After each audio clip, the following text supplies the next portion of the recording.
कि एक राजा भी होता है अपनी प्रजा के लिए भीख भी मांगने के लिए तैयार हो जाता है। आप होते तो कह देते नहीं, वह अपने किसके लिए, एक अपनी प्रजा को खुशी करने के लिए भीख मांग रहा है। उसने कहा दो, तो वह कहता है कि हे राजन, आप कैसी बातें कर रहे हो, जो मुझे शब्द कहना चाहिए आज वह शब्द आप कह रहे हो, मुझे समझ में नहीं आया। उसने कहा कुछ नहीं, बस मुझे तुमसे भीख चाहिए। जो भी हो, अब बंधुओं वह तो मन ही मन इतना दुखी हो गया कि मैंने तो भगवान को शुक्रिया किया था कि आज बहुत अच्छा, लेकिन आज जैसा दुर्भाग्य का दिन तो कहीं नहीं होगा। अब क्या करे, राजा ने कहा तो उसकी एक पोटली थी, अब राजा ने कहा तो देना तो पड़ेगा। अंदर अंदर इतना दुखी हो गया, कहते हैं मेरा तो वंश का नाम ही बदनाम हो गया। इस तरह से वह भिखारी सोचने लगा और उसने पोटली में हाथ डालता है तो उसमें कुछ अनाज के दाने थे, तो उसने पहले मुट्ठी अंदर से भरी, फिर वह भी कंजूस था, उसने कहा कि नहीं इतना सारा क्यों दूं, तो उसने अंगूठे को अंदर करके उसको कम करने लगा। वो कम करते करते मात्र 4 दाने उसके हाथ में रहते हैं, तो भी वह उदास होकर के, बड़ा उदास होकर के वह राजा को दे देता है और राजा खुश होकर के उस भीख को ला करके अपने खजाने में रख देता है। और यह भीख मांगने तो भिखारी जा ही रहा था, राजा तो लौट गया, लेकिन वह भिखारी भीख मांग करके लाता है। देखा कि जितना रोज उसको भीख से मिलता उससे 4 गुना आज उसको भीख में मिल गए, इतनी सारी पोटली। लेकिन उसको मन में वही ठेस कि मैंने 4 दाने मेरे निकल गए, मेरा 4 दाना निकल गया, इतना मिला उसको, इसकी खुशी नहीं, लेकिन अभी भी मन उसका उदास है। और वह अपने घर पहुंचता है, जैसे ही वह उसकी पत्नी थी भिखारी की, वह इतनी खुश हुई कि अरे रोज तो 1 पोटली लाते थे, आज तो 4-4, 6-6 पोटली भर के लाए हैं। थैली, पोटली समझ गए ना, थैली, कि उस थैली को भर कर के लाए हैं, 4 बड़े बड़े 5-5, 6-6 थैले भरे हैं, और फिर भी इनका मन उदास है।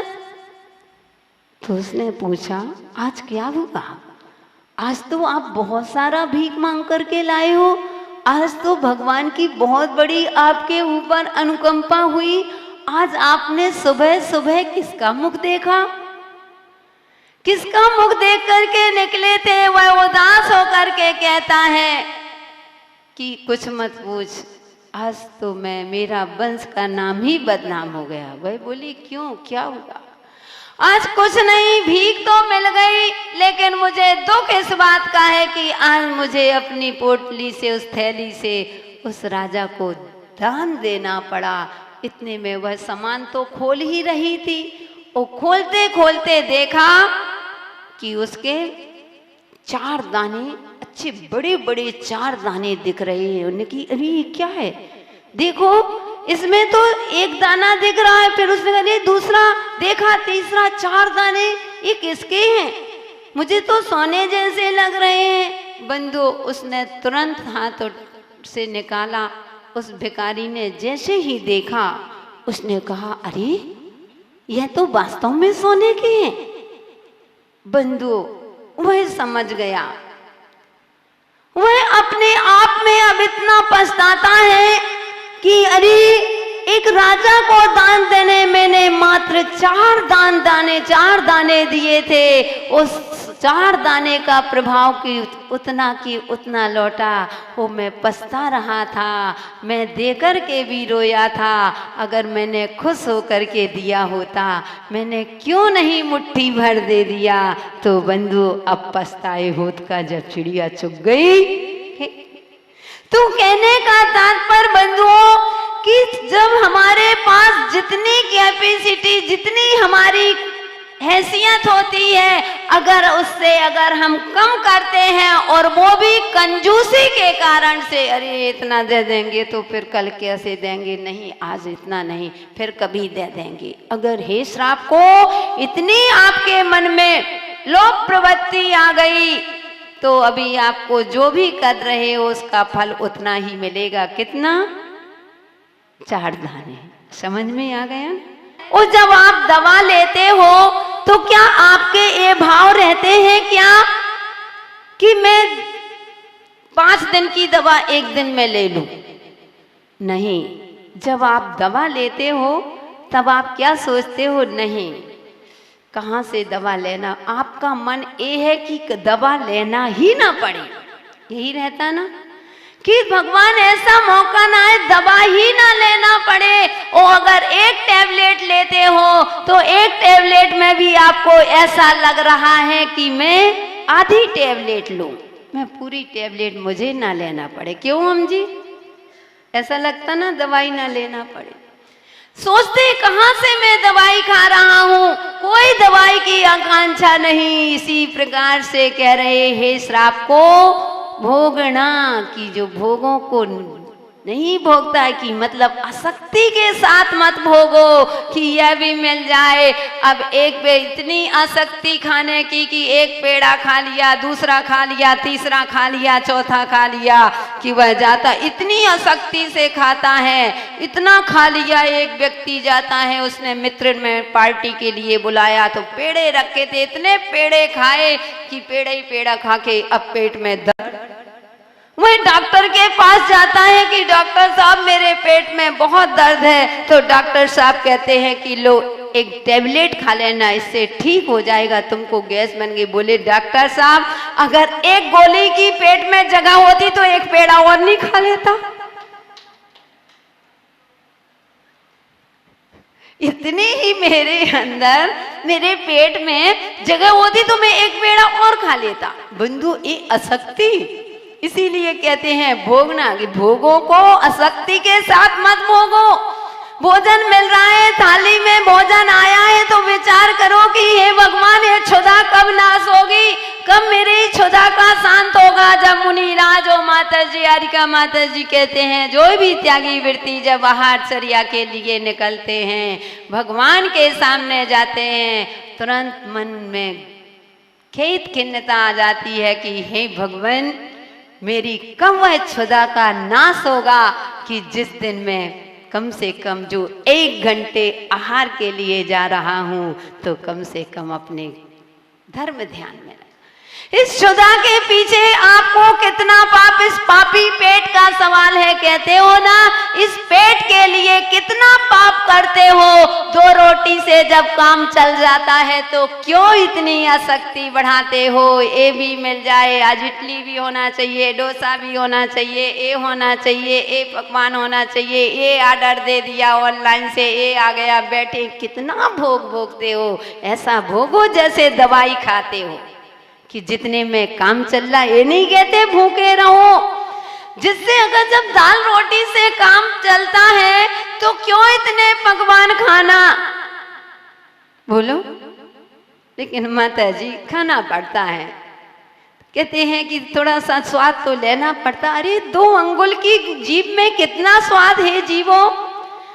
घाटी उतरी माटी 2 अंगुल की जीभ में रखा है, जब तक स्वाद है और जैसे ही अंदर गया सब माटी हो जाना है। पेट ही तो भरना है। साधु संत होते हैं कभी स्वाद से नहीं खाते, वो तो अपने पेट भरने के लिए खाते हैं। कहते हैं इस पेट को जैसे वह गाय घास और भूसे से अपने पेट को भर लेती है, ऐसे ही बंधुओं श्रावक होता है, सम्यक दृष्टि जीव होता है। जो मिला तो थाली में आया चुपचाप खा लिया। और बहुत सारे लोग होते हैं ऐसे नखरे करते हैं, ये नहीं ये नहीं ये नहीं। अगर एक सब्जी में नमक ज्यादा हो जाए दूसरी में कम तो सब्जी ही फेंक देंगे, पूरी थाली फेंक देंगे घर में। अरे क्या खाना पेट में ही तो जाना है, एक में नमक नहीं है एक में ज्यादा नमक है, मिला लो दोनों में लो बराबर हो जाएगा। घर में प्रेम भाव से खाओ, आनंद से खाओ, गुस्सा खत्म। हाँ हम वैसे भी 24 कैरेट का बोलते हैं दिलीप जी। तो कहने का तात्पर्य बंधुओं कि हमें क्यों अपने भोगों को, अगर जो भी आपको कपड़े आदि मिले हैं पहनो, अब इतना नहीं ये भी होना चाहिए, ये भी देने के मतलब इतना प्रदर्शन किसके लिए? आज स्थिति समाज की, देश की, राष्ट्र की क्यों बिगड़ रही है? क्योंकि आज खाने पीने का कम खर्चा लेकिन दिखाने का इतना प्रदर्शन में आ गया। व्यक्ति आज प्रदर्शन में जी रहा है, आत्मदर्शन से विमुक्त हो जाएगा। बिल्कुल आत्मदर्शन तो है ही नहीं, प्रदर्शन है। अगर एक देख लिया कि ऐसी साड़ी निकली है तो वह सबसे पहले दुकानदार के पास जाएगी और क्या कहेगी? ऐसी साड़ी दिखाओ, ऐसी साड़ी दिखाओ कि जिस साड़ी को मैं देखूं तो मेरी पड़ोसन, समझ गए ना? समझ गए क्या? जल जाए। हमने नहीं कहा, वैसे हम समझ गए। यानी इतना सुंदर। तो वह दुकानदार कहता है कि बहन जी, अभी आपकी पड़ोसन ही वह साड़ी लेकर के गई। तो बंधु दिखाने के लिए ये कपड़े इतने जोड़ी नहीं, कितना पाप का बंध हो रहा है। इसलिए जो भी आपकी पुण्य के उदय से हमें नहीं कहते, हम तो यही आशीर्वाद देंगे, जितना आपके है खूब आगे बढ़ो, खूब धन वैभव तुम्हारे पास आए, लेकिन ध्यान रखना दान पूजा ये हमारा कर्तव्य है। तो अपने इनको करते हुए तो भोगो, उसमें ज्यादा आसक्ति मत रखो। अगर तुम्हारी उसमें आसक्ति जा रही है तो तुम सम्यक दृष्टि हो ही नहीं सकते हो। कभी भी दान कहते हैं, कंजूसी मत करो, तुरंत आता है दे दो। इसीलिए आचार्यों ने दाता को, अगर दान किसको दोगे? जब साधु होगा, सुपात्र मिलेगा, तभी तो दान निकलेगा। दान हर किसी का नहीं निकलता। एक बार मेरे पास व्यक्ति ने प्रश्न किया, कहते हैं माता जी ये बताओ कि लोग इतने बड़े बड़े धर्मात्मा हैं, इतने बड़े बड़े सेठी हैं, इतने बड़े इतना करोड़ों का धन, इतना पैसा है, लेकिन उनके भाव दान देने के क्यों नहीं होते हैं? उनका कभी आहार दान देने का मन क्यों नहीं करता है? हमने कहा है, हे मानव, यही तो धर्म का चमत्कार है, यही तो गुरुओं का चमत्कार है। बोले क्यों? मैंने कहा पापियों का पैसा पाप में ही लगेगा। कहते पापी का धन पाप मतलब पाप में ही जाता है।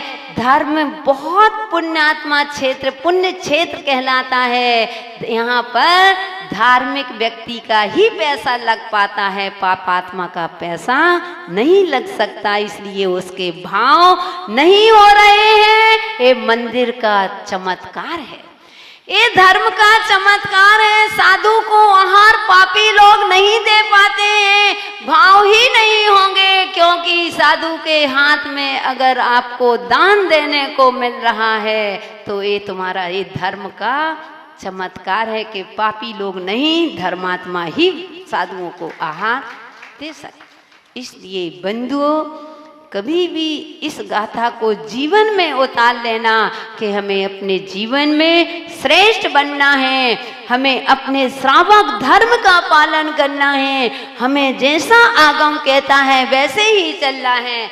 कल संतोष जी हमारे पास शाम को दर्शन करने आए, ये बैठे। कौन क्या नाम आगे?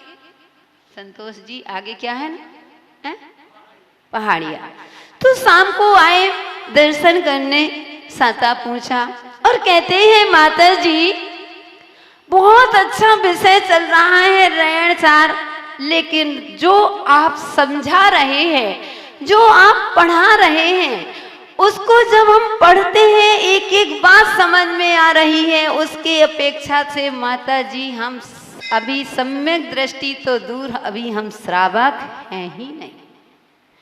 और ऐसा लगता है कि ना हम कभी श्रावक बन पाएंगे। मन में सोचा, मौन था, मैंने कहा नहीं, अगर इतनी आपके अंदर गिलानी आ गई कि अभी मैं श्रावक नहीं हूं और आप बनने की कोशिश करोगे तो एक दिन आपको मंजिल जरूर मिलेगी। आप सम्यक दृष्टि कहते हो, हम कहते एक दिन आप मुनि भी बन सकोगे अगर इतनी आपके अंदर धर्म आएगा।